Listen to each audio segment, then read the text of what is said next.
Okay, I want you to picture this. You've spent weeks preparing for a webinar. Your heart is racing as you click go live, only to watch as just one person joins.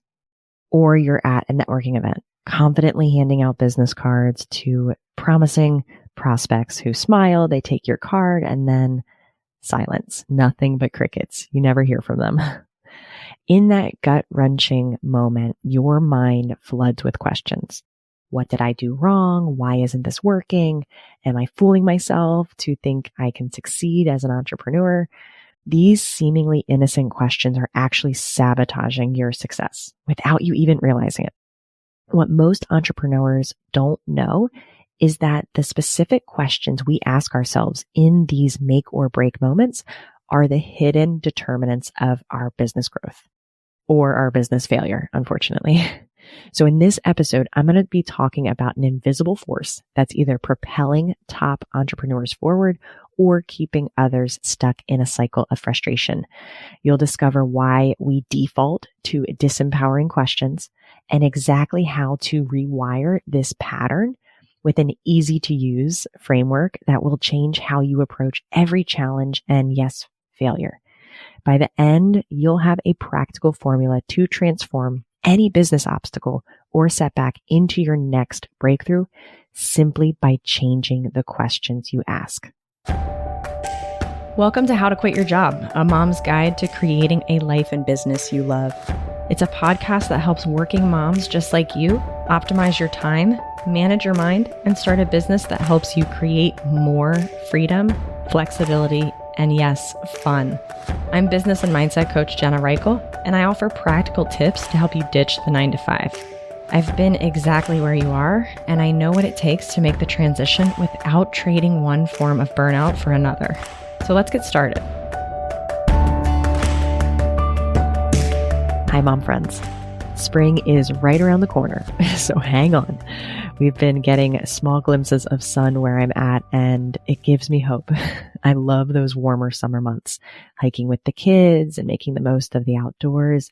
Winter is my time of rest, but spring is when we flourish. So I am excited.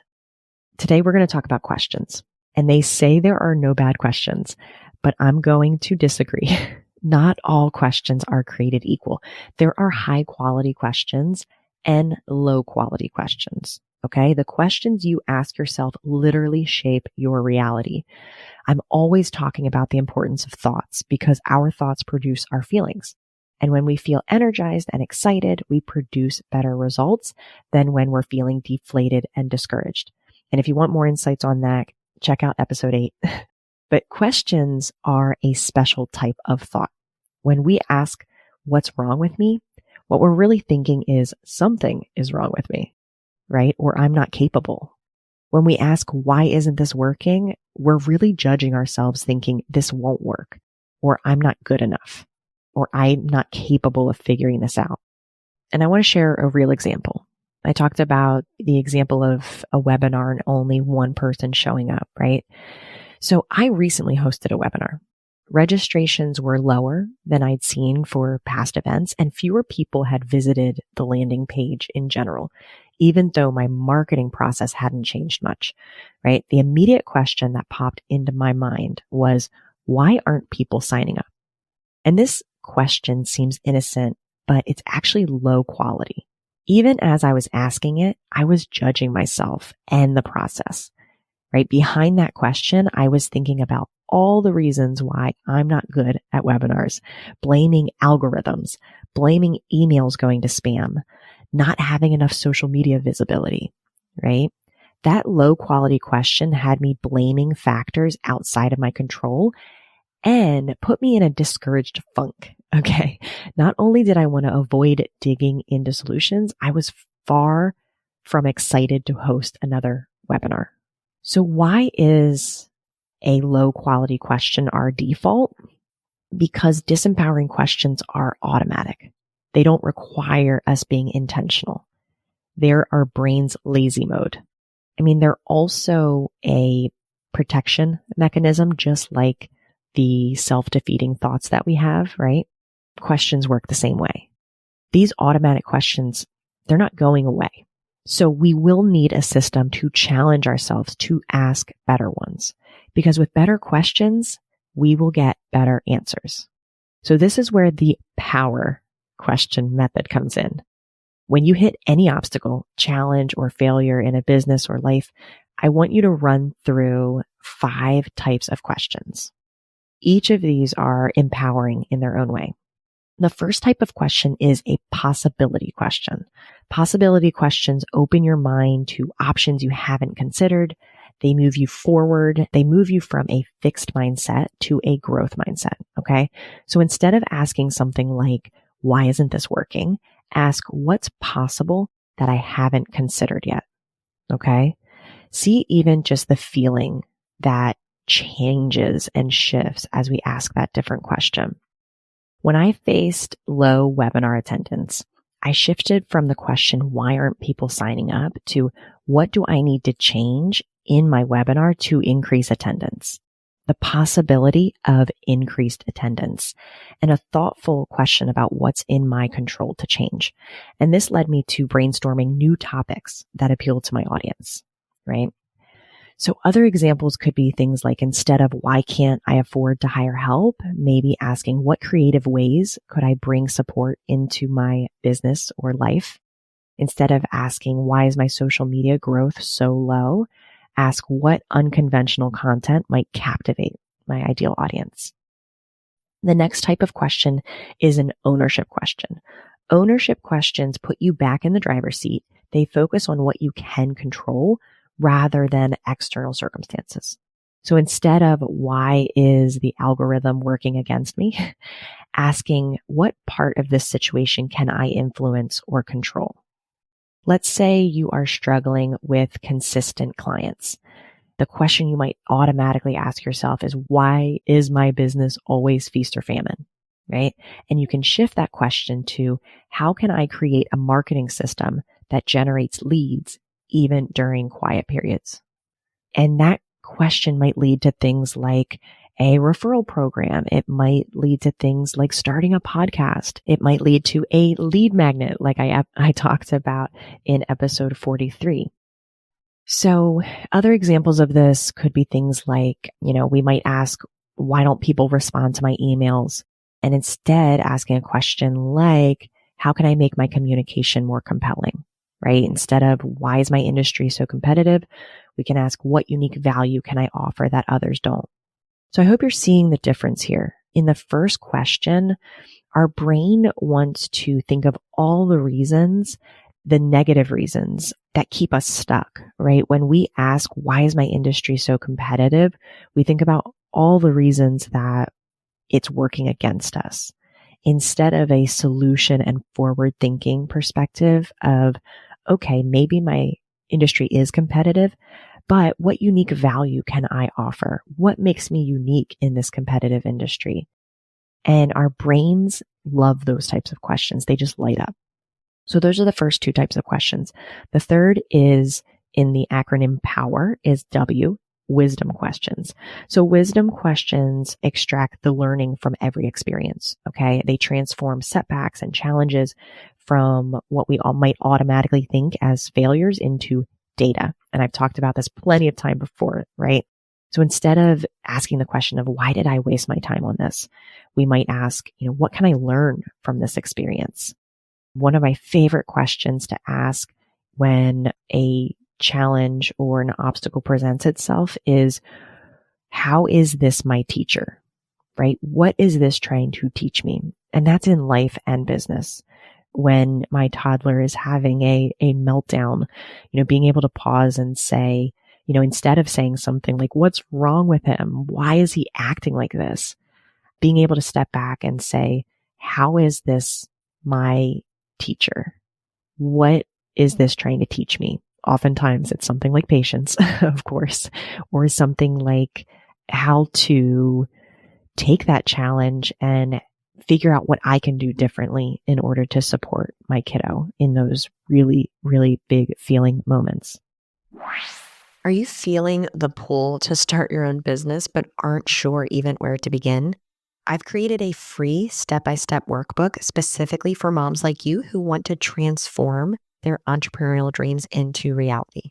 Okay. Inside, you'll discover practical exercises to uncover your unique skills, match your passions to profitable business ideas, and create an actionable 30-day plan that fits into your busy life. No more feeling stuck or overwhelmed. This workbook will help you gain clarity and confidence to take that first or next step. Okay? Head over to jenna.coach to download your free How to Start a Business When You Have No Idea What to Do workbook. And let's turn your business dreams into your new reality. So, maybe it's a situation in your business where you've generated fewer sales than expected. We're wrapping up Q1 here, and maybe you're looking at it and you didn't hit your revenue goals. And what you might ask yourself is, or what I would encourage you to ask yourself is, what did I learn in Q1 that didn't work, right?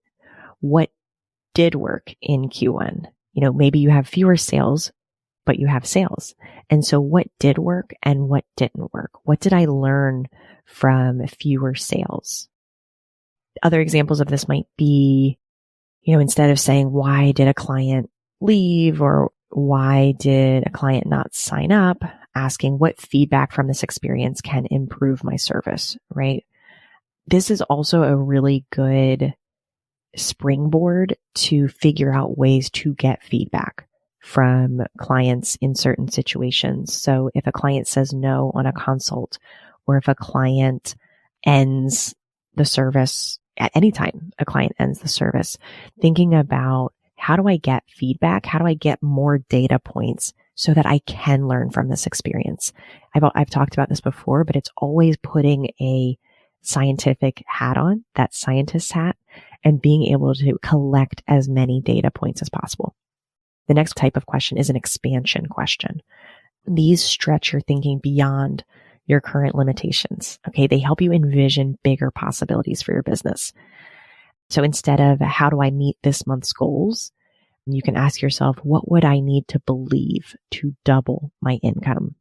When feeling stuck in business growth, it can be easy to ask ourselves, like, why is scaling so hard, right? One of those limiting low quality questions.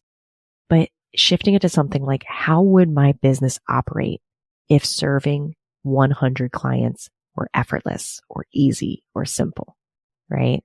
Asking that question of yourself can help you to develop systems and offers that allow you to scale without requiring so much energy.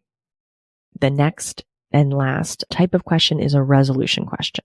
And resolution questions prompt immediate action. They move you from analysis paralysis to implementation. So instead of why am I stuck, asking what's my next best step? And when we're feeling overwhelmed by all the marketing strategies available and all the things we know we could be doing in our business, instead of asking a question like, why is marketing so complicated? We can ask ourselves, what single marketing action would create the biggest impact this week?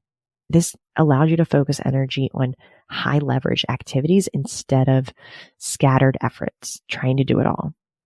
Instead of asking the question, what if I fail again? You can ask, what specific action can I take today to move forward? So those are power questions. When you consistently ask questions and apply the power method to your business challenges, you'll find your focus shifting from problems to solutions, limitations to possibilities. And the transformation isn't just in your thinking, it shows up in your results, in your revenue, in your resilience as an entrepreneur, okay? It gets you out of your head and out of that funk and into forward motion. And I know you're probably listening and you want to put some of these questions that I've talked about in your back pocket. So I encourage you to go to the transcript for the episode, which is at jenna.coach/46. And you can copy and paste some of these questions or maybe even write them down on a Post-it note that you're able to look at and remember these questions. Which leads me to the next thing that I want to bring up, which is how do we practice this and build it into our lives? How do we practice better questions? The first piece is awareness, right? Just like with thoughts, it's easy for disempowering questions to play on repeat without us realizing it. So start by noticing when these questions arise. I want you to think back to maybe the last time you didn't get the results you wanted in business or had a difficult situation with your kiddo. What questions popped up? Was it something like, why is he always acting like this? Or why can't I get more clients? And I want you to see if you can pick out patterns in your questions. Also, if you can't recall asking yourself questions in those moments, know that they were happening. You just weren't aware of them. Okay. Just like we have 60,000 thoughts a day, many questions operate below the surface. Okay. We might not be as aware of the questions that are happening, but they are. The second step is being proactive. Okay. I want you to prepare thoughtful, empowering questions in advance so that you're evaluating every situation, every setback, every challenge in a solution-oriented way. So I want you to have some of the questions that I talked about in your back pocket. I'll also talk about 3 really easy questions to keep on a Post-it or, in your notes that you can always refer to after a challenge or a failure or a success even, because that's important to evaluate too. So for the example that I keep talking about with the webinar, the automatic question, why aren't people signing up, right? That had a lot of judgment, had a lot of weight to it, had a lot of tension. I can shift that to how can I shift my marketing to better engage my people? And what would make my webinars so compelling that people can't help but share them, right? These questions direct my brain towards solutions and opportunities. With those questions, I'm focused on the language in my marketing and taking ownership that there are shifts I can make to yield better results. I talked about maybe there's a structural shift I can make. Instead of giving people a framework, maybe what they want is to walk away with a result. So maybe my webinar is more like a workshop instead of an information session. There are so many things I could do differently, literally infinite things. And what we want to do is make sure that we're engaging that creative and solution-oriented part of our brain so that we aren't staying stuck when we hit a challenge or a failure. As I've said many times on this podcast, there is no failure. There is only learning. So the 3 simple questions that I want to encourage you to keep in your back pocket and to refer to whenever you are going into a business activity, something new, something you're doing for the first time, after a challenge, a setback, a failure in life or business, I want you to think about these 3 questions and keep them, again, close to the cuff. The first is what went well. We don't often allow ourselves to go there and to think about what went well, but I want to encourage you to keep that question handy. The second is what didn't go well. That's where we're able to really pick out all the things potentially that were within our control that didn't go well. Okay. Maybe we fumbled over our introduction. Maybe we sent out an email and only 2% of recipients opened the email, right? We write down all the things that didn't go well. Maybe we just weren't feeling ourselves when we were in the moment and taking that business activity. The third question is, what will I do differently next time? This is an ownership question. This is also a possibility question. What will I do differently next time? It allows us to prepare. It also sets the stage that we are going to try again, right? This setback or this challenge or this obstacle is not bigger than us. We know that we can shift things and we can do something differently next time. And our brain is engaged to think of what those things are. There are infinite things we could do differently.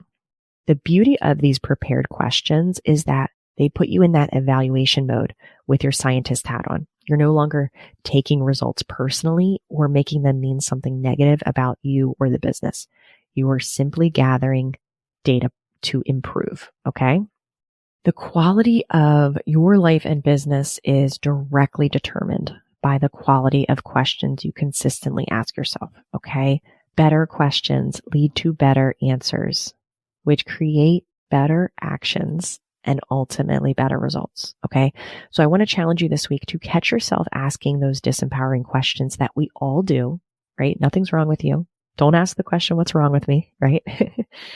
But notice those disempowering questions and write down 3 empowering alternatives using those 5 different types of question I talked about. Remember, it's the power method. Possibility questions, ownership questions, wisdom questions. What can I learn from this? Expansion questions, going above and beyond what's possible, and the resolution questions. See how your brain answers these more solution-oriented questions. Recognize the feeling you get when asking more empowering questions for yourself. Does it create more motivation and energy? Are you excited to go in and try again? I know it does it for me and my clients when we are intentional with questions. If this episode resonated with you, please share it with a friend who could use better questions in their life or business, right? And don't forget to subscribe so you never miss an episode. These episodes, I try to fill them with practical strategies so that you can keep taking steps forward to grow your business while raising those amazing little humans. Until next week, remember you are the most important asset of your life and business. And the right question doesn't just find answers, it creates possibilities. All right. See you next week. Thanks for listening to this week's episode of How to Quit Your Job, a mom's guide to creating a life and business you love. If you want to learn more about how I can help you stop making excuses and start making moves, head on over to www.jenna.coach. I'll see you next week.